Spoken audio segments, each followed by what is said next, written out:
كنتم خير أمة أخرجت للناس تأمرون بالمعروف وتنهون عن المنكر وتؤمنون بالله. الحمد لله رب العالمين والصلاة والسلام على أشرف الأنبياء والمرسلين وعلى آله وصحبه وسلم تسليما كثيرا.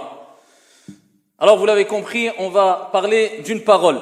Une parole qui, bi'idhnillahi azza wa jal, bien sûr on se comprend, transforme les gens, transforme les situations, te fait passer de la tristesse à la joie, du désarroi ici à la solution profitable, du mal vers le bien, qui peut transformer carrément ta vie. Et qui transforme et qui peut transformer bi'idhnillahi azza wa jal chaque situation délicate, difficile, dure, pénible que tu rencontres tout au long de ta journée. Elle transforme par la permission d'Allah azza wa jal. Elle change. Elle te fait passer d'une étape à une autre étape, d'une situation à une autre situation. Elle peut tout changer et faire changer les choses simplement en la prononçant. Et c'est donné à tout le monde, à toutes et à tous de la prononcer. C'est une parole très simple à dire et c'est une parole que beaucoup de musulmans et musulmanes, croyants et croyantes, prononcent, mais malheureusement. Je ne dirais pas beaucoup, mais certains, pour rester positif. Certains soit la prononcent mal, ou soit ils n'ont pas compris qu'est-ce que vraiment cette parole. Je ne dirais pas ils n'ont pas compris les trésors que renferme cette parole, tout simplement parce que le prophète alayhi salatu wassalam a rappelé que cette parole en elle-même, kanzun min kunuzil jannah, la parole en elle-même, c'est un trésor parmi les trésors du paradis. Donc, ce n'est pas assez complet le fait de dire elle renferme des trésors. En elle-même, c'est un trésor, plus que cela. Le prophète a dit c'est un trésor parmi les trésors du paradis. Cette parole-là n'est autre que la hawla wa la quwwata illa billah. Alors dans cette parole-là, on retrouve ici deux choses essentielles qu'on retrouve dans la parole qui est la ilaha illallah, kalimatu tawhid, la parole d'unicité. Celui qui prononce cette parole, la ilaha illallah, c'est-à-dire qu'il reconnaît pertinemment avec certitude, sans aucun doute, qu'il n'y a nulle divinité qui mérite d'être adorée en dehors de notre Seigneur l'unique, Jalla fi'ula. Eh bien, celui qui vit avec cette parole et qui meurt avec cette parole, dakhala al-jannah kama qala alladhi la yantiqu 'anil hawa. Il rentre au paradis, comme le prophète alayhi salatu wassalam l'a rappelé. Et Allah Jalla wa ala, pour rappeler l'importance de reconnaître qu'Allah est unique, eh bien, il commence cette parole avec an-nafyu. C'est-à-dire qu'il a enseigné cette parole, il a révélé cette parole aux prophètes et aux envoyés, et il leur a rappelé à travers cette parole et à l'ensemble des êtres humains qu'il y a ce qu'on appelle an-nafyu wal-ithbat. La négation, ensuite l'affirmation. Parce que quand il y a dans une parole, dans une phrase, une affirmation qui est précédée d'une négation, eh bien cette négation appuie l'affirmation. D'accord ? Ce n'est pas pareil de dire Zayd est dans la salle que de dire personne est dans la salle si ce n'est Zayd. Parce que si tu dis Zayd est dans la salle et tu mentionnes que l'affirmation, c'est possible qu'il y a Zayd et Mohammed et Karim, etc. Mais si tu dis personne est dans la salle, tu commences par la négation. Si ce n'est Zayd, eh bien là tu rappelles qu'il n'y a que et exclusivement que Zayd dans la salle.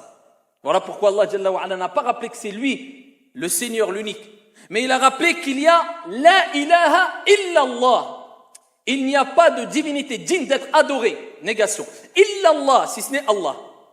Et il en va ainsi pour, ici la parole qui est la hawla wa la quwwata illa billah. Il y a la négation pour appuyer l'affirmation. La hawla, ce n'est pas la hawla. Alors ici, je rectifie un peu. Certains, quand ils prononcent, ils disent la hawla wa la quwwata illa billah. La hawla. Et il faut bien prononcer les invocations et les évocations pour qu'ils aient de l'impact. Parce que certaines personnes, malheureusement, alors je ne parle pas de ceux qui font le maximum d'efforts et qui n'arrivent pas, ils ont des problèmes de prononciation. Allah Jalla wa ala, sa miséricorde est vaste. Et Allah Jalla wa ala nous dit dans le Coran, la yukallifu Allahu nafsan illa wus'aha. Et Allah dit, fattaqullah mastata'tum. Allah ne donne pas à une âme une charge au-dessus de sa capacité. Tu fais au mieux. Tant que c'est pas de la négligence. Et Allah tabaraka wa ta'ala dit, craignez Allah autant que vous pouvez. Tu fais au mieux. On n'est pas des anges ou des gens parfaits ou des... Fais au mieux. Mais au moins que ça soit pas dû à al-ghafla, à la négligence, l'insouciance. Donc ici, on dit la hawla, laysa la hawla. Et on termine, on dit pas la hawla. Ba'd al-ikhwa et al-akhawat, qu'est-ce qu'ils disent quand il y a une musiba, un malheur, et on en parlera de cela rapidement, ils disent la hawla.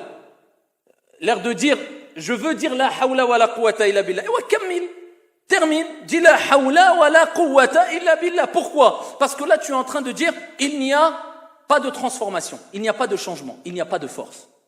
Ça veut dire quoi, il n'y a pas de force? C'est comme si tu dis, il n'y a pas de force. Termine, la hawla. Donc, la hawla, ça veut dire, il n'y a pas de transformation. Il n'y a pas de changement. La hawla, il n'y a pas de force qui te permettra de changer les situations. La hawla, wa la quwwata, ni de force, ni de puissance.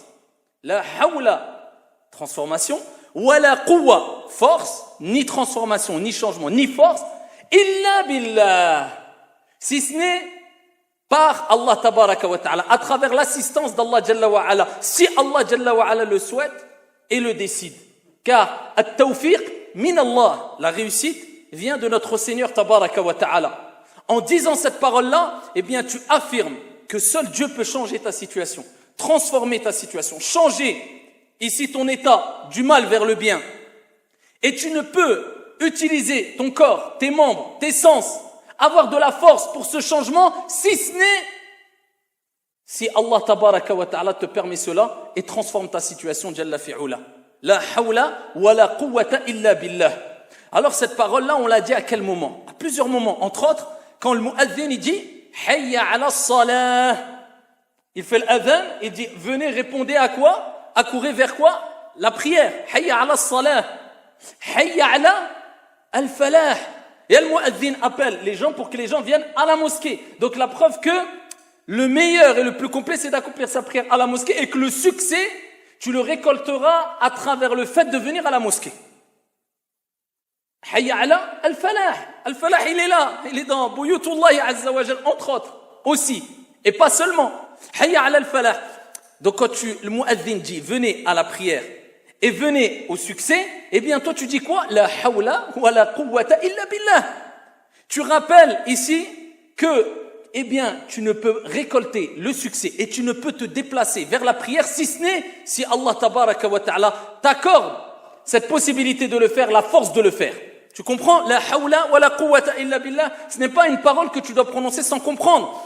Vous imaginez qu'Allah Jalla wa Ala, quand il parle du dhikr, ce qui est négligé par trop d'entre nous et moi le premier, alors que c'est facile, il dit wa la dhikrullahi akbar.